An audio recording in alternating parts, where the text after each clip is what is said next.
जय श्री श्याम। अक्षय तृतीया की एक कथा के अनुसार प्राचीन काल में एक धर्मदास नामक वैश्य था। धर्मदास अपने परिवार के साथ एक छोटे से गांव में रहता था। वह बहुत ही गरीब था। वह हमेशा अपने परिवार के भरण पोषण के लिए चिंतित रहता था।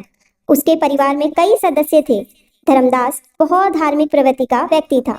उसका सदाचार तथा देव एवं ब्राह्मणों के प्रति उसकी श्रद्धा अत्यधिक प्रसिद्ध थी, क्योंकि वह बहुत धर्म की चीजें करता था। अक्षय तृतीया व्रत के महात्म्य को सुनने के पश्चात उसने अक्षय तृतीया पर्व के आने पर सुबह जल्दी उठकर गंगा में स्नान करके विधि पूर्वक देवी देवताओं की पूजा की।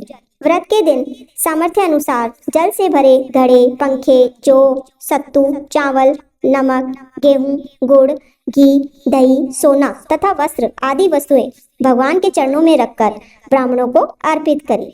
ये सब दान देखकर धर्मदास के परिवार वाले तथा उसकी पत्नी ने उसे रोकने की कोशिश की। उन्होंने कहा कि अगर धर्मदास इतना सब कुछ दान में दे देगा तो उसके परिवार का पालन पोषण कैसे होगा। फिर भी धर्मदास अपने दान और पुण्य के कर्म से विचलित नहीं हुआ और उसने ब्राह्मणों को कई प्रकार का दान दिया। उसके जीवन में जब भी अक्षय तृतीया का पावन पर्व आया, प्रत्येक बार धर्मदास ने विधि से इस दिन पूजा एवं दान आदि कर्म किया। अनेक रोगों से ग्रस्त तथा वृद्ध होने के उपरांत भी उसने उपवास करके धर्म, कर्म और दान पुण्य किया।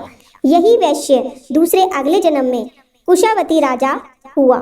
मान्यता है कि अक्षय तृतीया के दिन किए गए दान पुण्य व पूजन के कारण वह अपने अगले जन्म में बहुत धनी एवं प्रतापी राजा बना। वह इतना धनी और प्रतापी राजा था कि त्रिदेव तक उसके दरबार में अक्षय तृतीया के दिन ब्राह्मण का वेश धारण करके उसके महायज्ञ में शामिल होते थे। अपनी श्रद्धा और भक्ति का उसे कभी भी घमंड नहीं हुआ।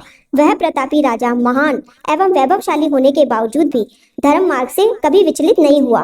माना जाता है कि यही राजा आगे के जन्मों में भारत के प्रसिद्ध सम्राट चंद्रगुप्त के रूप में पैदा हुए थे।